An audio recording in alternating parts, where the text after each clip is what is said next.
I wasted my entire day trying to solve the Zodiac killer along with the movie, and unfortunately, I am no closer than where I started. But it also begs the question, how the hell is this movie 2.5 hours if they never had enough evidence to identify the killer? This is the 2007 movie Zodiac, starring Mark Ruffalo, Jake Gyllenhaal, and Robert Downey Jr. That's right, Iron Man and the Hulk were in a movie before the Avengers. So what you need to know about Zodiac is that this is based on a movie that I think is based on a book that is based on an actual case file. Actually, I'm not certain if it's based on the book, but the guy who wrote 2 books on the subject is the main character in this movie. So I imagine a lot of this is based on his book. Anyway, let's go. So from 1966 to 1977 in California, primarily the Vallejo and San Francisco sector, a man was killing people and sending letters to the Chronicle and the cops with something called a cipher, which is like a puzzle for them to solve to try to find him. Now, what we know via of the case and that this movie tells us is more or less they mishandle a fuck ton of evidence. They seem to be really hard pressed on the whole handwriting analysis. And eventually anybody on this case either retires or quits. So the investigation was never officially solved. However, a couple of different investigative units do have their final, man. The movie goes on to basically name Arthur Lee Allen as the primary suspect because the cartoonist in the movie is the guy who wrote the book, and that's his primary suspect. Now, after doing some Googling, I found out that the FBI has a very different primary suspect, according to one singular article. But it's a man by the name of Gary Francis something or another, who was an Air Force vet that died in 2018, but they think he was the Zodiac killer. Why? I don't know. I didn't look into it. I did, however, follow along at home and try to solve it for myself. I did not do good. So here's what I've got. The only thing that doesn't make total sense for Arthur Lee Allen for me is the fact that they said when he went to prison, the Zodiac letter stopped for 4 years, and then they started up again when he got out, right?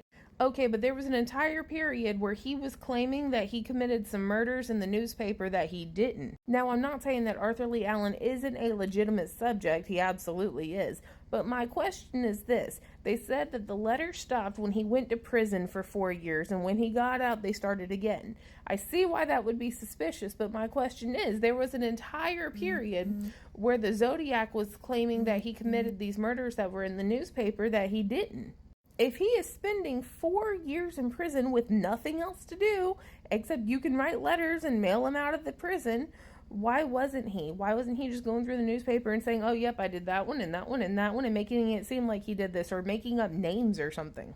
And then you have Gary Francis, which, again, I didn't look up any evidence against him, but I do have questions. So 1966 to 1977, throughout that time period, would be Vietnam. You know, that war that we participated in, that we didn't have enough people, so we had to have a whole draft. Except he was enlisted in the Air Force. So how does an airman avoid an entire war that we needed a draft to need people for?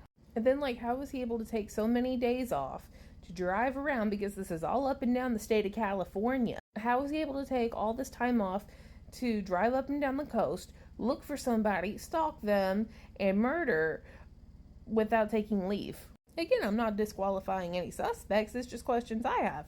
So then I started looking at the ciphers that hadn't been siphoned, and I got nothing. Also, he misspells a lot in his letters, and at first I thought it meant something until I saw what was the word? Silhouette. Because in the letter he spells it Silowets.